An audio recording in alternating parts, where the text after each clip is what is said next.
Ukraine पर जिस तरीके से लगातार पुतिन की तरफ से प्रहार किया जा रहा है, उसके बाद यूक्रेन में तबाही की हर पल नई तस्वीरें आ रही हैं और ये सबसे ताजा तस्वीरें हैं यूक्रेन में तबाही के मंजर को बयां करती ये तस्वीरें। एक तो आप देख सकते हैं सन्नाटा सड़कों पर पसरा हुआ, अगर नजर आ रहा है कुछ तो बख्तरबंद गाड़ियां, टैंक, और ये देखिए कैसे इमारतें खंडर में तब्दील हो चुकी हैं। ये टैंक खड़ा हुआ आप इन तस्वीरों में देख रहे हैं और हमलों के बाद आग लगी हुई, धुआं उठता हुआ। जरा सोचिए जो यहां अभी भी फंसे हुए होंगे उन पर क्या गुजर रही होगी। अभी तक जो यूएन की तरफ से आंकड़ा सामने आया है, यूक्रेन से 10 लाख लोग अपना देश छोड़कर जा चुके हैं। जाहिर सी बात है इस खतरे के बीच, इन हमलों के बीच कोई कैसे रहे, कोई कैसे जिंदगी बसर करे। और ऐसे में अब आप देख रहे हैं पूरी तरीके से तबाह बर्बाद यूक्रेन की ये तस्वीरें। कभी रौनक वाले ये इलाके रहे होंगे, चहल पहल इन इलाकों में रहती होगी, लेकिन इस वक्त सब कुछ बंजर है, सब कुछ उजाड़ है, सब कुछ बर्बाद हो चुका है। और अगर कुछ नजर आ रहा है तो सिर्फ आग की लपटें हैं और कुछ मजबूर बेबस लोग जो शायद निकल नहीं पाए इस खतरे से किसी सुरक्षित ठिकाने पर। А перед тим тероборона там кулькувалася, ходила, готувалася зустрічати набоями АК-47. इस भाषा को आप भले ही ना समझ पाएं, लेकिन आवाज में जो निराशा है, जो मायूसी है, वो आप समझ रहे होंगे यकीनन। और इस बीच यूक्रेन का सुमी, वहां से एक भारतीय छात्र फैसल इस वक्त हमारे साथ मौजूद हैं। फैसल, आपके जो वीडियोस हैं वो एबीपी न्यूज पर हम लगातार देख रहे हैं। सबसे पहले ये बताइए, आप सुरक्षित हैं? अभी सुमी में क्या हाल है? मैम अभी तक हम सुरक्षित हैं सुमी में। यहाँ पे मैम कल बम्बार्डिंग हुई थी बहुत ज्यादा बड़ा मॉर्निंग में। मैम अभी फायरिंग हो रही है। यहाँ पे सिचुएशन दिन पर दिन बहुत ज्यादा क्रिटिकल होता जा रहा है।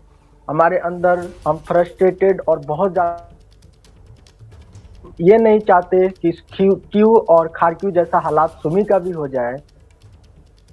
जी फैसल, ये बताइए कि वहां पर रेस्क्यू की कोई कोशिश की गई? आप जो कि बता रहे हैं वहां पर भी लगातार गोलीबारी हो रही है। मैम गोलीबारी हो रही है लगातार। अभी तक आज ऐसा कोई एक्सप्लोजन नहीं हुआ है, पर यहाँ पे गोलीबारी मैम हो रहा है। किसी ने रेस्क्यू की कोशिश की? आप लोगों ने वहां से निकलने की कोशिश की या कोई मदद के लिए आया? मैम एम्बेसी से अभी सुमी के स्टूडेंट के लिए कोई ऑफिशियल उन्होंने हमें नहीं।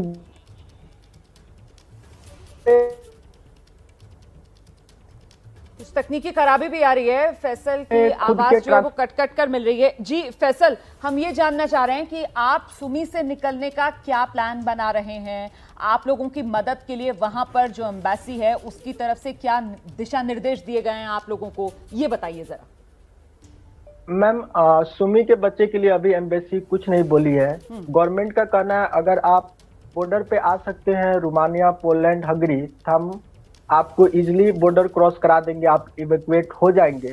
बट सुमी के बच्चे के लिए मैम ये बहुत बड़ा डिस्टेंस हो जा रहा है, ऑलमोस्ट 1400 किलोमीटर का। तो हम कैसे क्रॉस करें? इसमें 20 रशियन आर्मी के चेक पोस्ट आ रहे हैं। हमारे लिए बहुत कॉम्प्लेक्स टास्क है। और यहाँ पे मैम रेलवेज भी नहीं चल रही है, नहीं कोई पब्लिक ट्रांसपोर्ट चल रहा है। हम क्या कर सकते हैं मैम, कुछ समझ नहीं आ रहा है। नजदीकी साधन अगर आप कोशिश करें तो आपको कितनी दूर जाकर मिलेगा, ये बहुत महत्वपूर्ण हो जाता है समझना। फैसल मैम 200 हमारे पास अभी मैंने कल सुना था खारक्यू में रेलवे चल रहे थे। खारक्यू हमारे यहाँ से 170 किलोमीटर के अप्रोक्स दूरी पर है। तो मैम यहाँ से 170 किलोमीटर हम कैसे जाएं? सबसे बड़ा प्रॉब्लम ये है। और हमारा इजली इवैक्यूएशन हो सकता है रशिया के तरफ से जो महज 40 किलोमीटर की दूरी पर है। तो हमारी एम्बेसी बोलती है कि आपको में भी रशिया के तरफ से इवैक्यूएट करने के लिए गवर्नमेंट बात कर रही है रशियन हायर अथॉरिटी से। तो सुमी में अभी कितने भारतीय छात्र होंगे? आप लोग कितने लोग होंगे जो फंसे हुए हैं? मैम 900 स्टूडेंट हम लोग इंडियन है। और कहाँ रह रहे हैं आप लोग अभी? बंकर्स वगैरह में? वहां पर भी ऐसे ही इमरजेंसी अलार्म्स बजते हैं, वहां पर भी इसी तरीके से बॉम्बिंग हो रही है? यस मैम, यहाँ पे भी सायरन बजती है। हमेशा हम लोग अलर्ट पोजीशन में होते हैं। जब भी कोई इस सुमी रीजन में कोई एयरक्राफ्ट आता है या कुछ आता है तो यहाँ सायरन बजने लगती है, फिर हमें बंकर में जाना पड़ता है।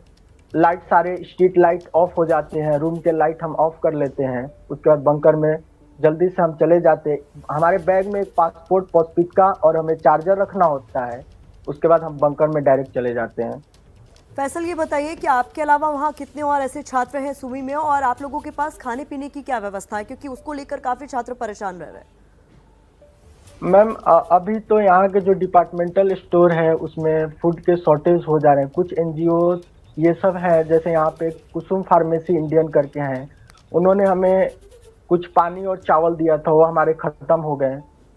अब हमारे पास, हम एटीबी या डिपार्टमेंटल स्टोर इसलिए नहीं जा सकते क्योंकि मैम यहाँ पे लोकल सिविलियन के पास आर्म्स है, और हमें नहीं मालूम, सारे अच्छे हैं यहाँ पे यूक्रेन में, बट कोई उसमें बुरा हो तो हमारे साथ फॉरेनर समझ के मैं भी कुछ कर दे, इसलिए हम डर के नहीं जाते हैं।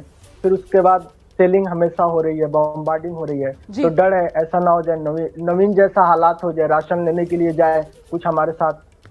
तो अभी आप लोग कैसे, जितने भारतीय छात्र हैं, क्या आप लोग 900, आप बता रहे हैं कि सुमी में 900 भारतीय छात्र हैं, आप लोग सब क्या एक साथ एक जगह पर हैं या एक ही एरिया के अंदर आप लोग हैं? एक दूसरे के साथ आप लोग फोन पर टच में हैं? किस तरीके से एक दूसरे के साथ संपर्क रखते हैं? और खाने पीने का सामान जब लेना होता है तो क्या मतलब आप लोगों ने कुछ तय किया है कि एक दिन कोई एक जाएगा, एक सामान लेकर आएगा, अगले दिन किसी दूसरे की बारी, कैसे कर रहे हैं आप लोग, अरेंज कैसे कर रहे हैं?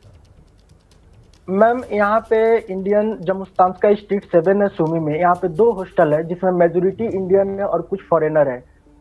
तो हम लोग ऐसा करते हैं मैम, कभी कभी हम शेयर करके खाते हैं, या हमारे जो एजेंट होते हैं, कॉन्ट्रैक्टर, उन लोगों ने भी कभी कभी हमें फूड ला कर दिया है, तो उससे हेल्प हो जाता है। और हमारे जो सीनियर है वो हमें हेल्प करते हैं, कभी कोई चावल दे देता है, कभी कोई ब्रेड दे देता है, अंडा दे देता है, तो ऐसे मैम हो जाता है। पर कुछ ऐसे बच्चे हैं जिनके पास उतना भी नहीं पहुंच पाता है, क्योंकि मैम 900 बच्चे के पास इंडिविजुअली फूड पहुंचना एक बहुत कॉम्प्लेक्स टास्क है मैम। तो मतलब बाहर बिल्कुल नहीं निकल रहे हैं आप लोग। बात ये भी कही कि रशिया, अगर आप लोग रेस्क्यू की बात करें तो रशिया आप लोगों के लिए नजदीक है, बजाय इसके कि आप लोग खार्किव जाएं और वहां से फिर कोई साधन के जरिए बाहर निकले, तो उस तरफ से कोई अप्रोच अब तक नहीं किया गया। मैम हमारे एम्बेसी और आईआर अथॉरिटी जो भी है वो बोलते हैं हम रशिया से बात कर रहे हैं सुमी के बच्चे के लिए, आप लोग पैनिक ना हो, हिम्मत रखें, हम आपके साथ हैं। पर मैम दिन पर दिन यहाँ भी सुमी में सिचुएशन बहुत खराब होता जा रहा है, हम बहुत ज़्यादा फ्रस्ट्रेटेड हैं, डरे हुए हैं। हमारे पास कैश नहीं है मैम, हम इंडियन कार्ड लेके जाते हैं एटीएम मशीन में, वहाँ पे कैश अवेलेबल नहीं होता है। हमें डर है 1-2 दिन में ऑलमोस्ट हमारे जो सीनियर है वो कैश हम उनसे कुछ ले लेते हैं, या और बच्चे हैं जिनके पास एक्स्ट्रा है वो लोग दे देते हैं, पर एक टाइम पे सारे के पास कैश खत्म हो जाएंगे, फिर हम क्या कर सकते हैं? जी, सिर्फ हमारे पास डिजिटल फॉर्म में पैसे होंगे एटीएम में मैम। जी, लेकिन आपको जो जानकारी मिल रही है वो बिल्कुल सही जानकारी है। भारत सरकार जो है वो लगातार कोशिशें कर रही है और वो ह्यूमन कॉरिडोर बनाकर जिस भी रास्ते से मुमकिन हो आप लोगों को निकालने की पूरी कोशिशें चल रही हैं। तो आप लोगों को लेकर चिंतित है देश, चिंतित है सरकार, हिम्मत आपको रखनी होगी। मैं ये जानना चाह रही थी कि क्या आप लोग अब बिल्कुल भी बाहर नहीं निकल रहे हैं सुमी में? सुमी की सड़कों पर क्या सन्नाटा है? आप लोग सिर्फ अंदर अपने हॉस्टल में ही हैं या जाते हैं, बाहर भी जाते हैं? मैम पर्सनली अगर मेरा बात करूं या मेरे रूम पार्टनर फ्लोर पे जितने बच्चे, हमने किसी को अभी तक बाहर जाते नहीं देखा, हम सब रूम में होते हैं। बट किसी को अगर ज्यादा जरूरत हो, उनके पास कुछ खाने के लिए नहीं है, तो कुछ बच्चे मैम कहीं लोकल मार्केट हो या 2-3 बंदा लाके ऐसे सामान रखे हैं, ऐसे ही 1 घंटा 2 घंटा के लिए, तो उन्हें मालूम होता है तो बच्चे जाते हैं लेने के लिए। पर मैम अभी वैसा नहीं है, डिपार्टमेंटल स्टोर में भी सामान खत्म है, हर जगह फूड की क्राइसिस है। खुद यहाँ के जो लोकल लोग हैं मैम वो अपने फूड खुद स्टोर कर रहे हैं। फैसल, आपने ये भी कहा कि आप लोगों में जो नवीन के साथ हुआ उसके बाद एक तरह का डर है, आप लोगों को डर लगता है बाहर जाने से कि कहीं जाएं और जो नवीन के साथ हुआ वो ना हो। यस मैम, ये हम पहले हमें थोड़ा भी डर नहीं था नवीन के साथ, और एक थे और सीनियर जिनके साथ ये हुआ, हम नहीं डरते थे, हम पूरा मैम अच्छे से थे। बट ये जब हम न्यूज देखे, घर वाले भी बहुत परेशान है और हम लोग भी बहुत ज्यादा डरे हुए हैं। कुछ अभी मैम न्यू स्टूडेंट है जिनके पास ना पॉस्पिका है, उनका वीजा एक्सपायर होने वाला है, पासपोर्ट, ये लोग मैम काफी ज्यादा परेशान है। जो अभी 10 दिन पहले या 15 दिन पहले आए थे, पता ना उनका क्या होगा। अच्छा, जिस तरीके की खबरें आ रही हैं, जो भारत सरकार की तरफ से कहा जा रहा है कि साहब अगर हो सके जितना मुमकिन हो आप लोग पश्चिम के जो बॉर्डर्स हैं उस तरफ आइए, यूक्रेन का जो पश्चिमी हिस्सा है वहां पर आ जाइए। कल तो खार्किव के लिए बाकायदा डेडलाइन घोषित कर दी गई कि खार्किव के समय के अनुसार 6 बजे तक आप छोड़ दीजिए जिस भी हाल में हो। तो क्या आप लोग एक साथ मिलकर, अगर ट्रेन नहीं चल रही हैं तो कोई जरिया ऐसा नहीं बना सकते हैं कि पश्चिम की तरफ निकलें एक साथ मिलकर? ऐसी कोई कोशिश आप लोगों की तरफ से की गई या बिल्कुल अभी तक आप लोगों ने ऐसी कोई कोशिश की नहीं है, इंतजार कर रहे हैं आप लोग? मैम हम कोशिश कर रहे हैं पर यहाँ पे कोई पब्लिक ट्रांसपोर्टेशन कुछ नहीं है, हम कैसे करें? हमारे जो सीनियर है वो लोग हमेशा बात करते हैं कोई हम बस कर ले या कुछ कर ले, पर एम्बेसी हमें बोलती नहीं आपको आना है। हम इस चीज के लिए मैम चिंतित हैं, ऐसा ना हो हमारे साथ खार्किव के स्टूडेंट जैसा हो जाए, क्यू के स्टूडेंट जैसा, कि आप एक डेडलाइन दे दे अचानक आपको छोड़ देना है। मैम इस सिचुएशन में आप अचानक कोई डेडलाइन दे दे, यहाँ पे गाड़ी नहीं है, यहाँ पे ट्रेन रेलवेज में हमें जाने नहीं दिया जा रहा है, यहाँ के लोकल लोग का इतना रश हो रहा है, आपने बहुत सारा वीडियो देखा होगा, इंडियन को जाने नहीं दे रहे हैं। वैसा सिचुएशन आ जाए अगर सुमी के स्टूडेंट के साथ, फिर हम मैम क्या करेंगे? नहीं, हमें कुछ आपकी समझ बात नहीं आ बिल्कुल रहा है। जायज है फैसल, आपका डर भी जायज है, क्योंकि आप कह रहे हैं लगातार शेलिंग हो रही है, बॉम्बिंग हो रही है, ऐसे में चाहकर भी आप लोग बाहर नहीं निकल सकते हैं। तो अभी अगर मौजूदा स्थिति की बात करें, फिलहाल क्या धमाकों की आवाज अभी भी सुमी में सुनाई दे रही है? और जो तमाम छात्र हैं क्या वो लगातार बंकर्स में रह रहे हैं या फिर उनको फिर खास निर्देश देते हैं तभी वो जाते हैं? क्योंकि आप कह रहे हैं डर लगातार बना हुआ है। मैम 50% बच्चे उसमें बंकर में ही होते हैं। कुछ बच्चे जैसे उन्हें नींद आने लगी, नींद नहीं आ रही है बंकर में, सोने का मैम वहाँ पे जगह नहीं होता है। मान लो एक कचरा स्टोर जैसा है, अब तो हम लोग मैक्सिमम टाइम रूम में आ जाते हैं क्योंकि मैम वहाँ पे सो नहीं सकते, वहाँ पे कुछ नहीं है सोने के लिए। बैठ के हम लोग जब हाई अलर्ट पे सुमी होती है तो हम बंकर में होते हैं, बाकी टाइम हम रूम में आ जाते हैं, क्योंकि अब बंदा कितना टाइम मैम बंकर में गुजार सकता है? हम सो नहीं पाते हैं और एक दूसरे की नींद भी हिम्मत सही से ले कैसे, नहीं पाते हैं। एक दूसरे की हिम्मत कैसे बढ़ा रहे हैं फैसल आप लोग? जाहिर सी बात है आप तो बहुत हिम्मत दिखा रहे हैं, आप तो वीडियोस भी बना रहे हैं, एबीपी न्यूज आपके वीडियोस भी दिखा रहा है देश को, लेकिन आपके कुछ साथी होंगे जो ज्यादा शायद डर रहे होंगे। ऐसे में एक दूसरे का डर कैसे दूर करते हैं आप लोग? एक दूसरे की हिम्मत कैसे बंधाते हैं? मैम हम लोग झूठा दिलासा दिलाते हैं अपने जूनियर को कि ऐसा हो रहा है, ऐसा बात चल रहा है, पर सारे लोग न्यूज देख रहे हैं, बोलते अभी हमारे लिए कोई स्पेशल नीड नहीं आया। हमें लग रहा है कि सारे गवर्नमेंट सबको निकाल लेगी, सुमी को बच्चे को नहीं निकाल पाएगी। ये सब चीज हमारे निगेटिव बहुत थॉट आते हैं मैम, बहुत ज्यादा पैनिक हो जाती है ये सब सोच के। ऐसा ना हो कि 14,000 को निकाल ले गवर्नमेंट, इधर 1,000 सुमी में और कुछ बच्चे पोल्तावा में उनको छोड़ दिया जाए। ये सब चीज कभी कभी निगेटिव थॉट आता है, हमें उम्मीद है हमारी सरकार हमें नहीं छोड़ेगी, पर ऐसा थॉट हमें आता है, ऐसा में भी हो गया। या रशिया मैम वो हमेशा बोलता है मैं न्यूक्लियर जी इस्तेमाल करूंगा, ये सब चीज से मैम बहुत डर लगता है, हम सो नहीं पाते हैं, फ्रस्ट्रेटेड, इतना डिस्टर्बिंग होता है मैम ये सब सुन के। परिवार explain वालों नहीं से कर सकते हैं संपर्क में होंगे आप लगातार, परिवार वालों का क्या कहना है? क्योंकि उनकी भी अवस्था कुछ वैसी ही है जैसी इस वक्त आप लोगों की, वो लोग भी डर रहे होंगे हर पल कि अब क्या होने वाला है, कैसे आप लोग वहां से सुरक्षित वापस आएंगे और क्या आगे होगा? मैं बहुत ज्यादा पैनिक है, मैं खुद अपने गलती से फंस गया। परिवार वाले ने मुझे 16 को ही टिकट का पैसा भेज दिया था टिकट करने के लिए। मैम फ्लाइट ना मिलने की वजह से मैंने 25 को मॉर्निंग में टिकट किया था। जब तक 24 को यहाँ पे क्यू जो एयरपोर्ट है उस पर बम्बार्डिंग कर दिया गया, सिर्फ 24 आवर्स के टाइम के वजह से मैं यहाँ पे मैम सुमी में फंस गया। अच्छा फैसल, ये बताइए, आप बता रहे हैं कि सुमी में जहां पर आप हैं वहां पर 900 भारतीय छात्र हैं, अभी अभी आपने पोल्टोवा का नाम भी लिया, वहां पर कितने छात्र होंगे और आसपास के कौन से इलाके इस पूर्वी यूक्रेन में जहां अभी भी भारतीय छात्र फंसे हुए हैं? फैसल, आपके पास क्या इंफॉर्मेशन है? मैम हमारे हिसाब से अगर स्टूडेंट फंसे होंगे, कुछ खार्किव में फंसे होंगे थोड़ा सा, लेकिन मैक्सिमम निकल गए हैं। उसके बाद सुमी में ऑलमोस्ट सारे के सारे फंसे हैं। पोल्टावा का मैं मुझे इसके बारे में इंफॉर्मेशन नहीं मालूम है, और वहां के भी फंसे होंगे मैम।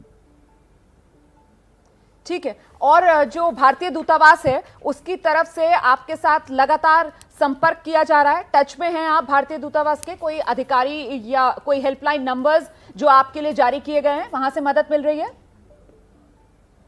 मैम हमें उनसे बात होती है, पर उनके पास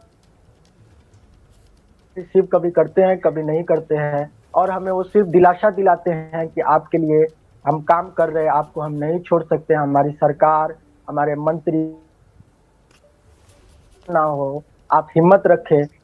ये लोग हमें सिर्फ दिलासा दिलाते हैं, पर अब मैम हम लोग पूरे होपलेस हो चुके हैं। 8 दिन ऐसा गवर्नमेंट का मदद नहीं पहुंचा, और क्या कर। फैसल, हम तो आपसे यही अपील करेंगे कि आप उम्मीद बिल्कुल ना छोड़े। हर संभव कोशिश हमारी ओर से भी की जा रही है कि आपकी आवाज़ ज़्यादा से ज़्यादा लोगों तक पहुंचे, और जो आप कह रहे हैं, जो डर आपका है वो समझें, और जल्द से जल्द जो सुमी में बच्चे फंसे हुए हैं उनका भी रेस्क्यू हो। जैसा कि आप बता रहे हैं कि एम्बेसी के लोगों से आपको कोई खास इन्फॉर्मेशन नहीं मिली, पर हमने ये भी जानकारी दी थी कि अलग अलग इलाकों के लिए अलग अलग तरह की एडवाइजरी दी जा रही है, जहाँ पर जिस तरह के हालात हैं। सुमी के लिए फिलहाल किसी तरीके की एडवाइजरी जो आप लोगों को पता हो, जिसे आप फॉलो कर रहे हैं? मैम हमारे पास एडवाइजरी है कि आप बाहर ना निकले, रूम में रहे, सायरन का अलर्ट बजे तो आप बंकर में चले जाए लाइट ऑफ करके। उसके अलावा मैम ऐसे ट्रांसपोर्टेशन के लिए जो हमारे मैम यहाँ पे कॉन्ट्रैक्टर होते हैं, उन्होंने बोला है कि अभी आपको सुमी नहीं छोड़ना है, आप सुमी में अभी सेफ हैं, सुमी के अलावा कहीं ना जाए। आप भारत सरकार से क्या कहना चाहेंगे एबीपी न्यूज के माध्यम से? फैसल, भारत सरकार से क्या अपील करना चाहेंगे एबीपी न्यूज के माध्यम से? मैम भारत सरकार से मैं ये कहना चाहूंगा कि आप इजी, सबसे आसान है हमारे लिए सुमी के स्टूडेंट का इवैक्यूएशन, कि आप हमें रशिया के तरफ से निकाल ले। महज 40 किलोमीटर के दूरी पर सुमी है, आप मॉस्को से बात करें और हमें निकाल ले, महज 40 किलोमीटर की दूरी पर है। सबसे इजी रास्ता है मैम। हमें स्लोवाकिया, रोमानिया, पोलैंड इधर जाने में बहुत 20 घंटा का ट्रेवलिंग करना पड़ेगा। कुछ सुनने में आ रहा है बहुत सारा ब्रिज तोड़ दिया गया है, पैदल चलना पड़ता है, तो इतना ज्यादा पंगा लेने से अच्छा है कि आप हमें रशिया से क्यों ना निकाल दे, रशिया से बात करें। अच्छा, मुझे एक बात बताइए फैसल, क्या आप ये कह रहे हैं कि अगर भारतीय दूतावास की तरफ से आपको ये कहा जाए कि आप पश्चिमी बॉर्डर पर नहीं बल्कि रूस की तरफ जो बॉर्डर है वहां पर पहुंच जाइए, जैसे आप कह रहे हैं कि महज 40 किलोमीटर का फासला है सुमी से, वहां आप लोग अपने जरिए खुद पहुंच सकते हैं, वो आपके लिए आसान होगा, आप ये कह रहे हैं? यस मैम, पर हमें ये करना पड़ेगा कि हमारी सेफ्टी का गारंटी देना पड़ेगा कि हमें कोई आर्मी हमें टॉर्चर ना करे या हमें रशिया क्रॉस करने दिया जाए। ऐसा ना हो कि पोलैंड बॉर्डर जैसा हो, हम जाए और हमारी एम्बेसी बोल दे आप जा सकते हैं, फिर हम जाए वहां पे हमें पीटने लगे, लात मार रहे हैं कोई, ऐसा ना होना चाहिए। आप पहले पूरा 100% श्योरिटी दे, हमें गारंटी दे कि आप रशिया बॉर्डर पे जाए, आपके साथ कुछ नहीं होगा, फिर हम कोशिश करेंगे। नहीं, आप युद्ध भूमि में हैं, आपकी मनस्थिति हम समझ पा रहे हैं। ये जिस तरीके की घटनाओं का आप जिक्र कर रहे हैं वो शायद इक्का दुक्का घटनाएं हैं, लेकिन नहीं भूलना चाहिए कि भारत सरकार जो है वो पूरी तरीके से एक्टिव है इस पूरे मामले में, और इसी वजह से सुरक्षित अभी तक करीब 17,000 भारतीय बच्चे जिन्हें यूक्रेन युद्ध भूमि से बाहर निकाल लिया गया है और इन्हीं तमाम देशों के रास्ते निकाला गया है जहां का आप जिक्र कर रहे हैं, चाहे पोलैंड हो, हंगरी हो, रोमानिया हो। तो आप ये कह रहे हैं कि साहब आप सुमी में जिस जगह फंसे हुए हैं वहां से जो रशिया की तरफ लगता हुआ यूक्रेन का बॉर्डर है वहां पहुंचना आसान है, तो आप ये चाहते हैं कि रूस के साथ बातचीत करके उधर से कोई ह्यूमन कॉरिडोर बनाने की बात की जाए। तो मैं आपको जानकारी देना चाहती हूं कि कल ही प्रधानमंत्री मोदी ने रात में रूस के राष्ट्रपति व्लादिमीर पुतिन से खुद फोन पर बात की है। इस दिशा में भारत सरकार की तरफ से कदम उठाए जा रहे हैं, आपको हिम्मत रखनी होगी। भारत सरकार के लिए आपने संदेश दिया, अपने परिवार को आप क्या संदेश देंगे?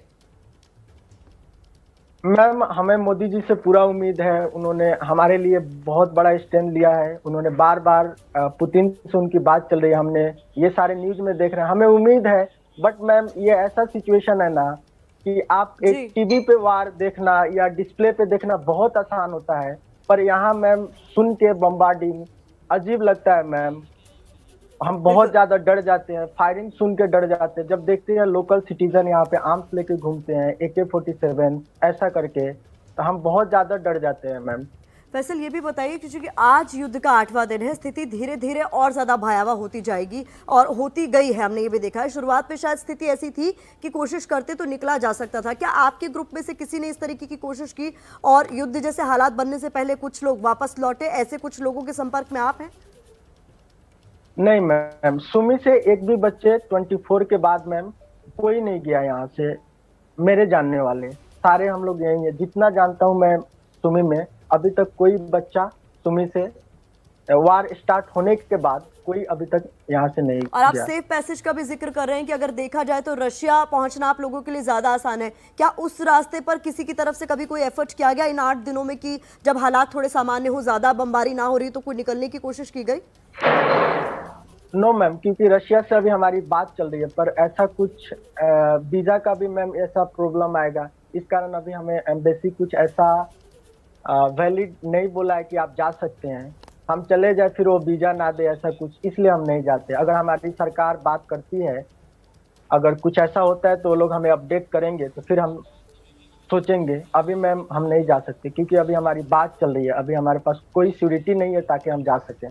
फैसल, चलते चलते बस ये एक और सवाल का जवाब दीजिए कि 8 दिन आज हो चुके हैं इस युद्ध को, 8वां दिन है आज। ऐसे में पिछले 8 दिन में सुमी में आपने किस तरीके से हालात जो हैं वो दिन ब दिन बिगड़ते हुए देखे? आज सुमी में क्या तस्वीर है?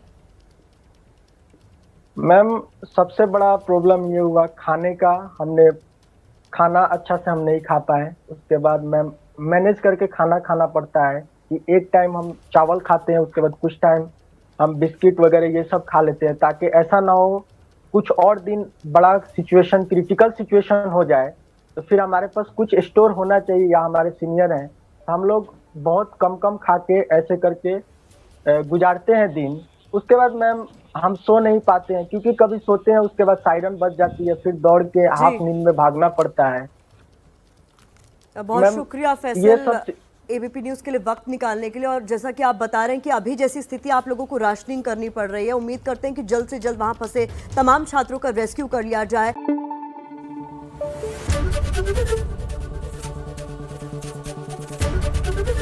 एबीपी न्यूज आपको रखे आगे।